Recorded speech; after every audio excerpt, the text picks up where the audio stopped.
तनी लेडीज बुलावा हम माथावा जोर के कहनी कि भैया लेडीज तैयार होते एगो लड़का रहे तो सब बड़ा है चाय कहता चले पीछे पर्दा उठा के देखा जे देखी नहीं गुलका कर फंसो पीछे जाके जब पर्दा उठा के देखा था तो कहता रे बाप रे बाप ई तो हमारे राम लक्ष्मण बना था एगो लवंडा सीता जी बनत है तो लड़कवा देख ले देख के पीछे से आके सामने बैठ गए ओकरी दिमाग में रहे कि जो सीता जी बनल है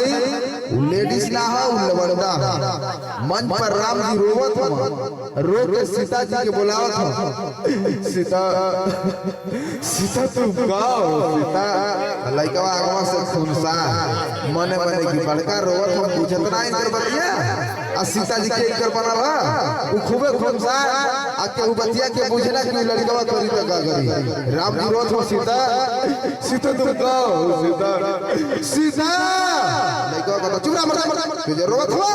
पिछवा सीता जी बैठ के भकर भकर बीड़ी पियत है कहले अरे पागल लवंडा तो बीड़ी पिएबे करी गलती हो जाले गलती के ऊपर में गलती हो ही जाले भाई एक साथ दो कलाकार हो जाएंगे कमेटी के बेताज भाषा आज रौनक उनके साथ अच्छा एक बार